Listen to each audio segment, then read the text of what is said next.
ஹாலிடேஸ்னாலே அது நம்ம ஜிடி ஹாலிடேஸ் தான். GT holidays, South India's #1 travel brand.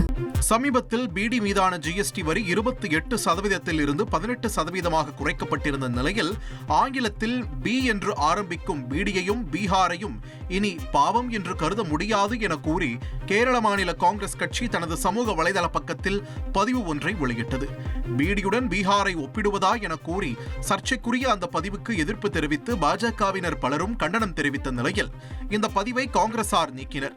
ஏற்கனவே பிரதமர் நரேந்திர மோடியின் தாயாரை அவமதித்ததாக கூறி காங்கிரஸ் மீது விமர்சனங்கள் எழுந்திருந்த நிலையில் தற்போது இந்த பீடி விவகாரம் பீகார் மாநில அரசியலில் பெரும் சலசலப்பை ஏற்படுத்தியுள்ளது.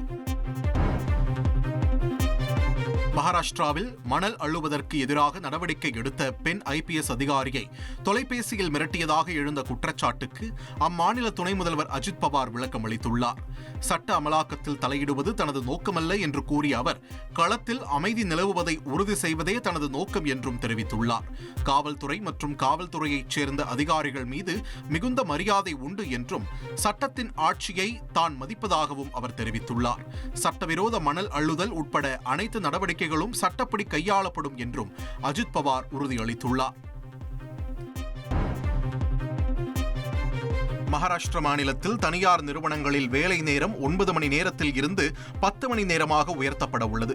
இது தொடர்பான சட்ட விதிகளில் திருத்தம் செய்வதற்கு அம்மாநில அமைச்சரவை ஒப்புதல் அளித்துள்ளது. முதலீடுகளை ஈர்க்கவும், வேலை வாய்ப்புகளை உருவாக்கவும், தொழிலாளர்களின் உரிமைகளை பாதுகாக்கவும் இந்த நடவடிக்கையை மேற்கொண்டுள்ளதாக மகாராஷ்டிர அரசு தெரிவித்துள்ளது. தமிழ்நாடு, கர்நாடகா, தெலங்கானா, உத்தரப்பிரதேசம், திரிபுரா ஆகிய மாநிலங்களில் இந்த நடைமுறை ஏற்கனவே அமலில் உள்ளது. இந்த சட்ட திருத்தம் மூலம் 20க்கும் மேற்பட்ட தொழிலாளர்கள் பணிபுரியும் கடைகள் மற்றும் நிறுவனங்களின் தினசரி பணி நேரம் 10 மணி நேரமாகவும், தொழிற்சாலைகளின் பணி நேரம் 12 மணி நேரமாகவும் உயர்த்தப்பட உள்ளது.